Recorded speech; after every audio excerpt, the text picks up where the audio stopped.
नमस्कार साथियों, स्वागत है आपके अपने ऑनलाइन प्लेटफॉर्म एजुकेशन फैक्ट्री पर। आशा करता हूं कि आप सभी अच्छे होंगे और आपकी पढ़ाई लिखाई भी अच्छी चल रही होगी। तो जैसा कि आपको पता है, राजस्थान पशु परिसर का एग्जाम नजदीक है और अपनी डेली की डेली क्या है कि एनिमल हस्बेंड्री की क्लास आ रही है अभी। तो जो बच्चे पहली बार चैनल पे आए हैं वो पहले चैनल को सब्सक्राइब करना नहीं भूलें और बेल आइकन जरूर दबा दीजिए ताकि आने वाली वीडियो का नोटिफिकेशन आप तक पहुंच सके। और आज अपने राजस्थान पशु परिसर में एनिमल हस्बेंड्री का जो मोस्ट इंपोर्टेंट टॉपिक करने वाले हैं वो है दुग्ध दोहन व दुग्ध श्रावण काल व स्वच्छ दूध का उत्पादन। मतलब दुग्ध दोहन की विधियां जरूर आती है। भी हर एग्जाम में क्वेश्चन पूछा जाता है। एग्रीकल्चर वालों ने पढ़ रखा होगा, 12th में जिन्होंने एग्रीकल्चर की है उन्होंने पढ़ रखा होगा, जेट की तैयारी करने वाले भी पढ़ पढ़ रखा होगा, बीएससी करने वालों ने पढ़ रखा होगा। लेकिन इस हर एग्जाम में क्वेश्चन आता है एग्रीकल्चर वालों से ज्यादा क्या है कि आपको पढ़ना होगा। क्यों? क्योंकि उनका पढ़ा हुआ ही भी। ठीक है। तो जो बच्चे पहली बार चैनल पे हैं वो पहले चैनल को सब्सक्राइब करना नहीं भूलें और बेल आइकन जरूर दबा दीजिए। दूसरा, अभी तक जिन बच्चों ने पशु परिचर के टेस्ट परचेज नहीं किए हैं तो वो प्ले स्टोर पर जाइए और हमारा एजुकेशन फैक्ट्री नाम से वहां पर ऐप है जिस पर मात्र 99 रुपए में आपको 300 टेस्ट दिए जा रहे हैं। कितने टेस्ट? 300 टेस्ट। उस 300 टेस्ट में 51 तो फुली लेंथी टेस्ट है जैसा कि एग्जाम में आता है। दूसरा, 250 टेस्ट आपको टॉपिक वाइज टेस्ट है। तो एक महीना रह गया पूरा का पूरा और उसमें क्या है कि पूरा का पूरा सिलेबस करना है तो वो पूरे टेस्ट लगाने होंगे। तो वो जल्दी से जाइए और प्ले स्टोर पर एजुकेशन फैक्ट्री ऐप डाउनलोड कीजिए और अपने मौके का फायदा उठाइए। दूसरा, जो बच्चे क्लास लगा रहे हैं तो इस क्लास की पीडीएफ अपने को टेलीग्राम और व्हाट्सएप चैनल के माध्यम से मिल जाएगी जिसका लिंक डिस्क्रिप्शन में दिया गया है, वहां पर आपको पीडीएफ है मिल जाएगी। स्टार्ट करते हैं आज का पहला क्वेश्चन। पहला क्वेश्चन है, हाथ के माध्यम से दुग्ध दोहन किस विधि के माध्यम से किया जाता है? तो जो हाथ अपने हाथ के माध्यम से बात करें तो मुट्ठी विधि सही है, स्ट्रिपिंग विधि भी सही है, निकलिंग विधि भी सही है। तो इसका सही आंसर क्या है? उपरोक्त विधि, उपरोक्त सभी सही है। दूसरा, अपने बात करें नकलिंग, नकलिंग किसको कहते हैं? अंगूठा विधि को। किसको कहते हैं? अंगूठा विधि को।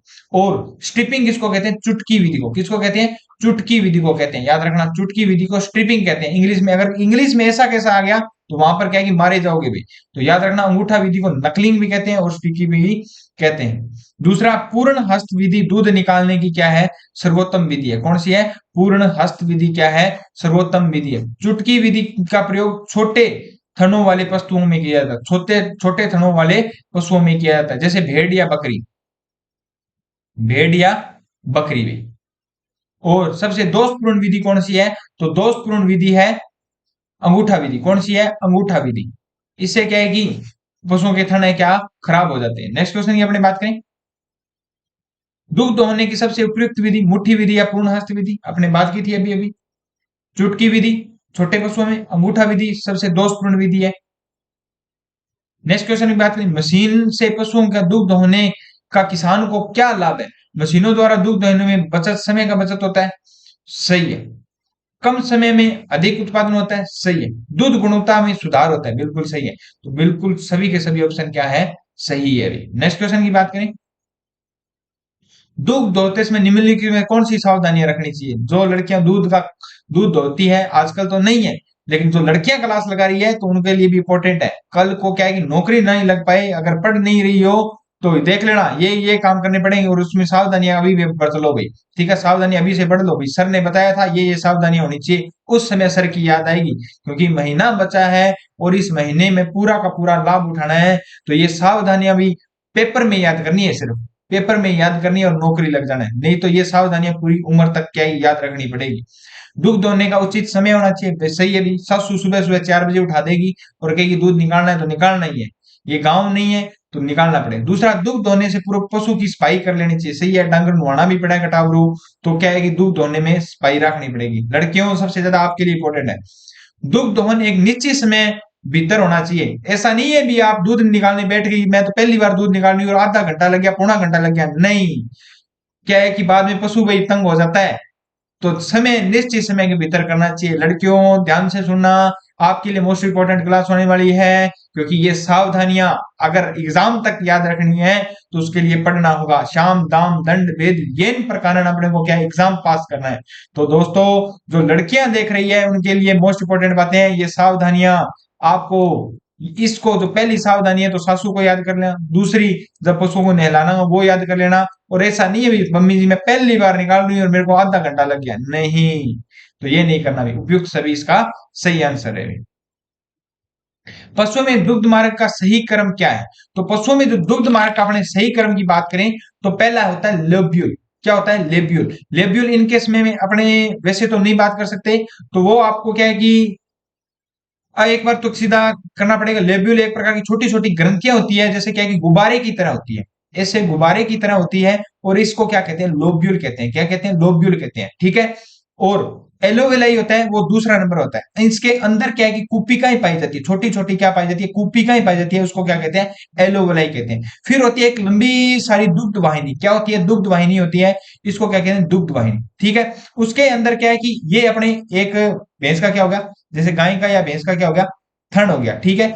ऐसे थन में क्या है कि ये ऐसे होता है, थोड़ा सा ढंग से बना दें अपने, तो आपको समझ में आ जाएगा थोड़ा। तो ये है, जैसे ये क्या हो गया? इसको क्या कहते हैं? एलोविल। याद रखना, इसको कहते हैं लेब्यूल। लोब्यूल याद रखना, लोब्यूल कहते हैं। थोड़ा सा चित्र माइंड में रखना, बिल्कुल सही नहीं बन रहा है क्योंकि मैं इतना ड्राइंग में नहीं हूं, तो अपने को एक बार समझना है। और इसके अंदर क्या छोटी छोटी कुपिकाएं पाई जाती है, उनको क्या कहते हैं? उन कुपिकाओं को कहते हैं एलोवेलाई। क्या कहते हैं? एलोवेलाई। याद रखना, एलोवेलाई कहते हैं। दूसरा, अपने बात करें, इस ये क्या जो ग्रंथि है, इस ग्रंथि को क्या कहते हैं? दुग्ध वाहिनी कहते हैं। क्या कहते हैं? दुग्ध वाहिनी कहते हैं। इसके आगे क्या है कि एक छोटा सा ऐसे होता है, और ये होता है, और ये आगे जाकर क्या है कि थन बना होता है। क्या बना होता है? थन बना होता है। ऐसा ही होता है बिल्कुल। तो इसको क्या कहते हैं? तो ग्रंथि सिस्टर्न कहते हैं। क्या कहते हैं? ग्रंथि सिस्टर्न कहते हैं। इसके अंदर छोटी छोटी क्या पाई जाती है? ग्रंथि कुंडिकाएं पाई जाती है। क्या पाई जाती है? ग्रंथि कुंडिकाएं पाई जाती है। ग्लैंड सिस्टर्न कहते हैं। तो ग्लैंड सिस्टर्न कहते हैं किसको? इसको याद रखना, ग्रंथि कुंडिका किसको कहते हैं? ग्लैंड सिस्टर्न को भी कहते हैं। ठीक है। तो ग्लैंड, ग्रंथि कुंडिका, और ग्रंथि कुंडिका को इंग्लिश में ग्लैंड सिस्टम या ग्रंथि सिस्टम कहते हैं। याद रखना। तो ये बिल्कुल क्या है कि प्रोसेस होती है, ये आगे आगे क्या है कि शाखाओं में बंटी होती है, ऐसे ऐसे शाखाओं में बंटी होती है। ये बिल्कुल क्या है कि एक थन की आपको शेप थोड़ी सी बता दी, जिससे आपको समझ आ जाए। तो इससे हिसाब से कौन सा आंसर सही है? बिल्कुल बी नंबर सही है। दूध का परीक्षण किस माध्यम से किया जाता है? तो दूध का परीक्षण आपने पता होगा किस माध्यम से किया जाता है। तो दूध का परीक्षण अपने घर में अगर दूध बेचता है तो उसके पास एक यंत्र होता है, जो क्या है कि लंबा सा ऊपर से पतला होता है, और नीचे से क्या होता है? मोटा होता है। और इसको क्या कहते हैं? अपने लैक्टोमीटर कहते हैं। क्या कहते हैं? लैक्टोमीटर। और दूध में पानी मिलाया होता है, तो ये दूध का क्या बताता है? आपेक्षिक घनत्व बताता है। क्या बताता है? आपेक्षिक घनत्व होता है। और इसके पास ये जार होता है, तो आते ही दूध पहले इसमें डाल देता है। तो अगर पानी मिलाया होता है, तो महिलाओं, लड़कियों, लालच मत कर बैठना, आजकल विरोधी भी क्या हो गए हैं? इंटेलिजेंट हो गए हैं। इलेक्ट्रोमीटर क्या है? इलेक्ट्रोमीटर।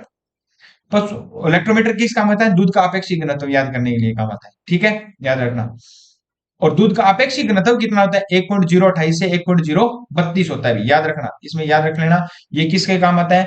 आपेक्षिक घनत्व ज्ञात करने के लिए। और दूध का आपेक्षिक घनत्व कितना होता है? 1.028 से 1.032 होता है। याद रखना। नेक्स्ट क्वेश्चन की हमने बात करें, पशुओं में दूध उतारने के लिए कौन से हार्मोन उत्तरदायी होते हैं? तो पशुओं में जो दूध उतारने के लिए कौन से हार्मोन उत्तरदायी होते हैं, हमने बात करें तो ऑक्सीटोसिन हार्मोन क्या है कि दूध उतारने के लिए वो उत्तरदायी होते हैं। अपने बात नहीं करते, जब क्या है कि भैंस दूध नहीं देती तो उसके टीका लगाया जाता है, वो कौन सा हार्मोन है? ऑक्सीटोसिन हार्मोन है। दूध पवसाने हेतु, याद रखना, दूध पवसाने हेतु, दूध पवसाने हेतु, पवसाने याद रखना, क्योंकि क्वेश्चन आ जाएगा वहां पर। लड़कियों, देसी वर्ड है, याद रखना। दूध पवसाने हेतु, दूध शरण के लिए ऑक्सीटोसिन हार्मोन है। और ये कितने मिनट में सक्रिय होता है? 5 से 7 मिनट में। टीका लगाने के बाद 5 या 7 मिनट बाद मम्मी वेट करती है, और 5 या 7 मिनट बाद जो क्या है कि भैंस टिका कर आराम से खड़ जाती है, और क्या है कि ऑक्सीटोसिन। लेकिन वर्तमान में इसकी रोक लगा दी गई है अभी, इस टीके की। ठीक है। पशुओं के दुग्ध स्राव को बढ़ाने के लिए उत्तरदायी हार्मोन कौन सा है? तो पशुओं के जो दूध स्राव को बढ़ाने के लिए कौन सा है? पशुओं में दूध निष्कासन है तो कौन सा है? तो प्रोलैक्टिन हार्मोन है। कौन सा है? प्रोलैक्टिन हार्मोन है। याद रखना, अपने कहते हैं ना अभी, गा तो वापिस दूध चढ़ागी, लाता मार मार गई, तो वो दूध वापिस चढ़ाने वाला कौन सा हार्मोन है? तो एड्रीनलिन हार्मोन है। कौन सा? एड्रीनल हार्मोन है। वापिस चढ़ाने वाला, वापिस चढ़ाने वाला एड्रिनल हार्मोन है। जब गायें लाते मारती हैं, टांगे मारती हैं, पैर मारती है, जो भी आप समझो, तो वो क्या है कि वापिस, अपने कहते हैं ना, मम्मी कहती है दूध चढ़ा गया, तो वापिस एड्रिनल हार्मोन काम करता है उसमें, वापिस चढ़ा जाती है। एक पशु की दूध देने की अधिकतम अवधि कितनी होती है? तो एक पशु की दूध देने की अधिकतम अवधि अपने बात करें, गाय 280 से 300 500 दिन दे सकती है अभी नॉर्मली अपने बात करें तो। मैक्सिमम अपने बात करें कई तो क्या है कि 2 महीने देती है। नहीं सर, हमारे वाली 2 महीने देती है। नहीं, औसत निकालना है अपने को। टीट टीट कप क्या होता है? तो टीट कप अपने बात करें क्या होता है, तो टीट कप होता है मशीन द्वारा दूध दोहने का एक यंत्र होता है। क्या होता है? दूध दोहने का एक यंत्र होता है। नेक्स्ट क्वेश्चन की अपने बात करें, स्वच्छ दूध क्या होता है? वह दूध जो बीमारी रहित ग्वालों द्वारा निकाला गया है। वह दूध जो साफ व बीमारी रहित जानवरों से प्राप्त हो। वह दूध जो साफ बीजाणु रहित हो। तो सही क्या है इसका? उपरोक्त सभी है। ये तो क्वेश्चन आपके लिए मोस्ट इंपोर्टेंट है क्योंकि आपको सभी को आता है। स्वच्छ दूध उत्पादन के लिए दूध बर्तन से संबंधित निम्नलिखित में क्या सावधानियां रखनी चाहिए? पशु बांधने व खड़े होने के लिए प्राप्त स्थान हो। दूध दोहने के बर्तन का मुंह चौड़ा ऊपर से खुला होना चाहिए। बांधे हुए पशुओं के फर्श पर पक्का होना चाहिए। दूध दोहन में श्रवण काल स्वच्छ दूध उत्पादन, दूध दोहन श्रवण काल, स्वच्छ दूध उत्पादन, उपरोक्त सभी। ये क्वेश्चन ध्यान से पढ़ लेना। स्वच्छ दूध उत्पादन के लिए दूध के संबंध में, दूध बर्तन के संबंध में बताना है अपने को, ना कि सभी के बारे में बताना है। तो इसका बी आंसर क्या होगा? सही होगा। निम्न में से किस नस्ल की गाय के दूध में विषैला मादक तत्व 7 बीसीएम होता है? कितना होता है? 7 बीसीएम होता है। किस नस्ल की गाय में 20 बीसीएम होता है? तो संकर नस्ल हाइब्रिड जो होती है उनके 7 बीसीएम होता है। विषैला पदार्थ 7 बीसीएम होता है। दुग्ध दोहन की अंगूठा विधि का अन्य नाम क्या है? तो दुग्ध दोहन की अन्य विधि का नाम क्या है? नकलिंग विधि। कौन सी विधि है? नकलिंग विधि। स्ट्रिपिंग विधि को चुटकी विधि, मुट्ठी विधि को पूर्ण हस्त विधि कहते हैं, याद रखना। ठीक है, मैंने कहा था ना इंग्लिश वर्ड भी याद करना। मैं इस चीज का भुक्तभोगी हूं। तो नकलिंग विधि क्या है कि उस समय इंग्लिश का कुछ एक क्वेश्चन आया था राजस्थान पुलिस में, वो मैं इंग्लिश के कारण नहीं कर पाया। क्यों? क्योंकि वो इंग्लिश में मेरा कभी पढ़ा ही नहीं था। ठीक है, तो मैं भुक्तभोगी हूं। आप याद करना, नकलिंग वहां पर आ सकता है, वहां पर अंगूठा विधि नहीं आ सकता।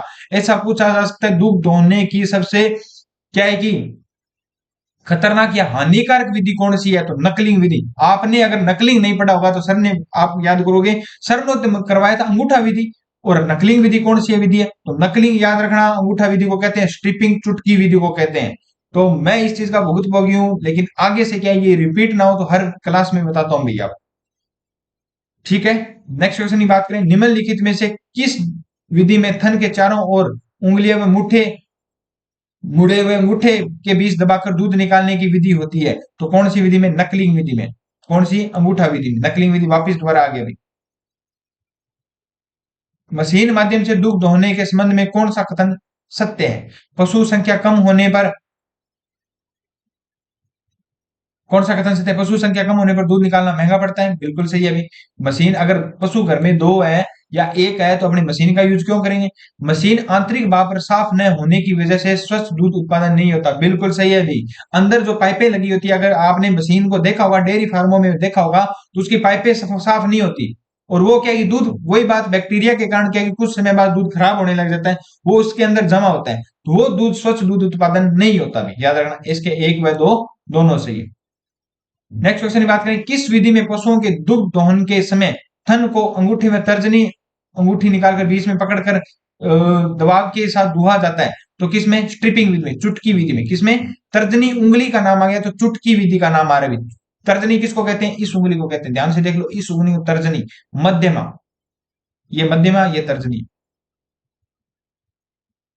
ये अनामिका, ये छोटकी।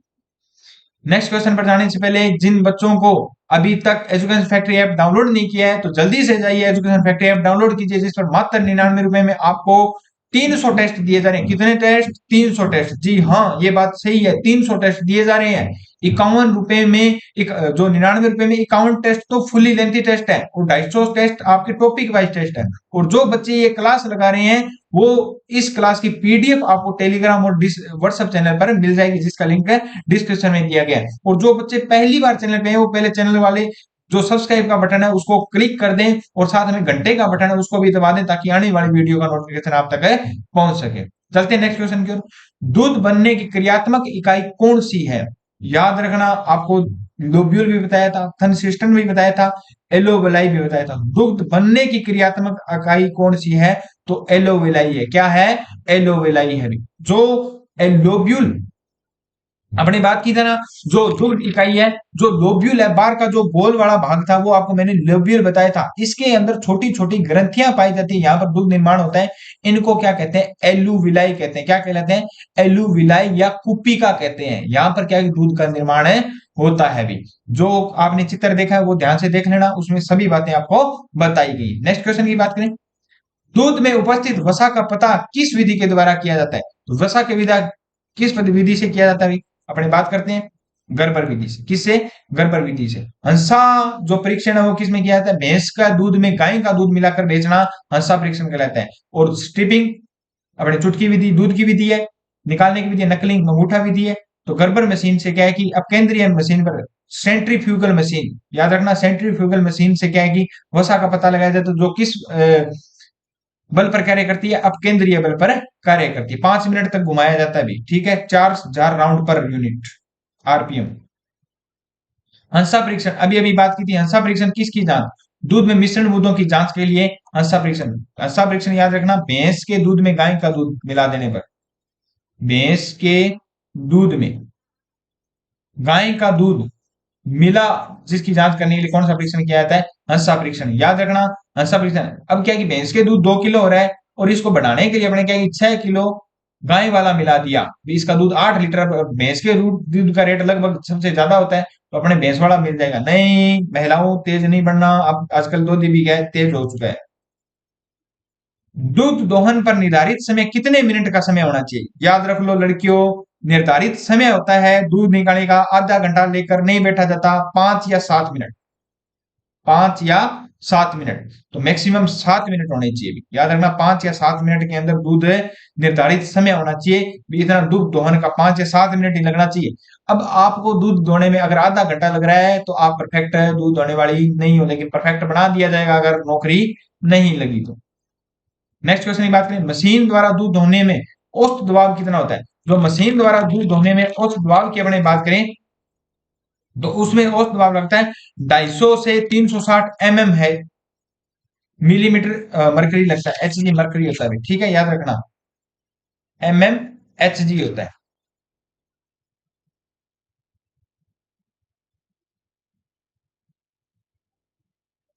एच जी होता है, ठीक है। और इसमें प्लेसेस अनुपात होता है 60:40। कितना होता है? 60:40। कुछ पुस्तकों में इसका 360 भी दिया है मशीन द्वारा धोने में, लेकिन अपने क्या है कि ये क्वेश्चन पूछा है, इसका आंसर 320 280 माना गया है। ये क्वेश्चन आप देख लेना। मैंने क्या है कि इसका आंसर 360 भी देखा है एक पुस्तक में, ठीक है। तो इसका सही आंसर जो बोर्ड ने पहले माना था वो 320 माना था, याद रखना। इसका याद रखना, मशीन का प्ले सेशन अनुपात याद रखना, मशीन का प्ले सेशन अनुपात, प्ले सेशन अनुपात पूछा जा सकता है। मशीन का प्ले सेशन अनुपात कितना होता है? रट्टा मार लेना है, 60:40, 60:40। दूध का पीएच स्केल पर मान क्या होता है? दो दूध क्या होता है? अम्लीय होता है या क्षारीय होता है?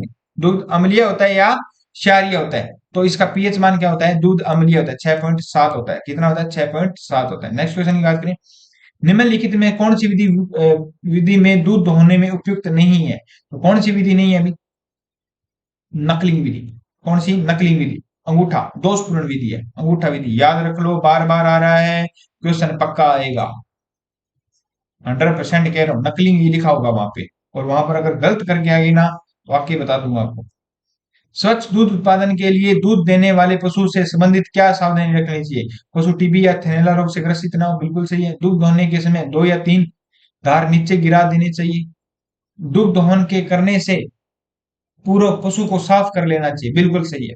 तीनों के तीनों ऑप्शन सही है। धार नीचे मारने का मतलब क्या है कि इसे पता चल जाता है भी थन खराब तो नहीं है या सही से चल रहा है, ठीक है। क्योंकि अगर सही से ना चल रहा हो तो उसमें जो एक थन भी खराब हुआ तो 3 थनों वाला दूध खराब हो जाएगा, ये बात है, ठीक है। निम्न में से कौन सा स्वच्छ दूध उत्पादन लाभ नहीं है? तो अपने बात करें, स्वच्छ दूध उत्पादन लाभ नहीं है, ये क्वेश्चन आपको बताना है, ये आंसर आपको बताना है। तो संपूर्ण गुणों से भरपूर पौष्टिक दूध की प्राप्ति, उपभोक्ता स्वास्थ्य की रक्षा, दूध के भंडारण के समय वृद्धि व दूध की अधिकाएं, पशुओं के लिए स्वच्छ पौष्टिक आहार पशु होना चाहिए। बिल्कुल सही है, लाभ नहीं है दूध उत्पादन, स्वच्छ दूध उत्पादन का लाभ नहीं है, ये पूछा है। गाय के दूध में प्रोटीन की मात्रा कितने प्रतिशत होती है? याद रखना, दूध में प्रोटीन की मात्रा होती है 3.45%। कितनी होती है? 3.45%। और पानी की मात्रा कितनी होती है? तो 82.25% होती है, NaSNF। बकरी के दूध में वसा कितनी होती है? 4% होती है। कितनी होती है? 4%। सबसे ज्यादा होती है भेड़ के 7.9। उसके बाद होती है भैंस के 7.2। भैंस के दूध में पानी की मात्रा 82.25, लगभग दोनों में सेम होती है। 81 से 82, याद रखना। उसके 79 से 82 होती है, उसकी दोनों के सेम होती है, गाय और भैंस के। भैंसों में कौन से ब्यात में दूध उत्पादन सर्वाधिक होता है? भैंसों के कौन से ब्यात में? तीसरे से पांचवें ब्यात में क्या है कि दूध उत्पादन सर्वाधिक होता है। नेक्स्ट क्वेश्चन की बात करें, ऊंटनी का दुग्ध स्त्रावण काल कितना होता है? तो अपने बात करें 400। ऊंटनी का दूध उत्पादन है वो 410 दिन होता है। भैंस का कितना होता है? 380 दिन। और जो गाय है उसका कितना? 280 दिन, याद रखना। निम्न में से किस पशु का दुग्ध श्रवण काल सर्वाधिक होता है? तो किसका सर्वाधिक होता है? दूध का स्वर्ण काल, श्रावण काल सबसे ज्यादा अधिक होता है। गाय श्रवण काल सबसे अधिक होता है गाय का। वैसे क्या कि 310 दिन होता है भैंस का। श्रवण काल, स्वर्ण काल सर्वाधिक होता है भैंस का ही होगा भाई, 310 दिन। स्वर्ण काल या श्रावण काल एक ही बात है, 310 दिन। इसका आंसर गलत है, गा 280 दिन। नेक्स्ट क्वेश्चन की बात करें, मुर्रा भैंस का दूध श्रावण काल कितने दिन का होता है? तो मुर्रा का होता है 305 से 350, 50 दिन तक होता है भी। मुर्रा नस्ल खुंडी नस्ल जो गुजरात में पाई जाती है। जलेबी आकार के इसके सींग होते हैं। जेड ब्लैक भी जिसको कहते हैं मुर्रा नस्ल को। तो गाय की प्रमुख भैंस की प्रमुख नस्ल है अभी। गाय का दूध श्रावण काल कितना होता है? तो दूध श्रावण काल अपने बात करें 280 दिन। ऑप्शन यही दिया गया भाई, 280 से 380 दिन। 280 दिन होता है भाई। इसमें 295 दिन भी दिया है, तो अपने वाला नजदीक मानना है भाई। 262 से 295 दिए, 310 दिन तो भैंस का हो गया भाई। ठीक है, तो पहला आंसर आपके सही है। नेक्स्ट क्वेश्चन की बात करें, भैंस को ब्याने से पहले कितने दिन पूर्व सूखा देना चाहिए? 2 से 3, सभी पशुओं को 2 से 3, 2 से 3 माह पहले दूध निकालना बंद कर देना चाहिए। सूखा जो ड्राई पीरियड है उसको कहा जाता है। जब पशु ब्याने वाला होता है और जब तक दूध देता है उसके जो बीच का पीरियड होता है उसको क्या कहते हैं? ड्राई पीरियड कहते हैं। जैसे अपने 7 महीने तक दूध निकालना है और भैंस या गाय 9वें महीने में क्या है कि पूरे हो जाते हैं। 10वें महीने में क्या गाय क्या ब्यांत होता है, तो 2 या 3 महीने ये क्या हो गया? ड्राई पीरियड हो गया। क्या हो गया? ड्राई पीरियड या सूखा, जो पूरा सूखा डे होता है, ड्राई पीरियड या सूखा काल होता है, सूखा काल कहलाता है। ठीक है, ये भी याद रखना। तो मिलते हैं नेक्स्ट क्लास में। और नेक्स्ट क्लास पर जाने से पहले जल्दी से प्ले स्टोर पर पहले जाइए, क्लास कंप्लीट हो चुकी है और वहां से 99 रुपए में आप 300 टेस्ट खरीदिए। तो जल्दी से जल्दी जाइए। दूसरा, जो बच्चे क्लास लगा चुके हैं उनकी जो पीडीएफ है आपको टेलीग्राम व्हाट्सएप चैनल पे मिल जाएगी, तो जल्दी से जाइए डिस्क्रिप्शन में और लिंक को ज्वाइन कीजिए।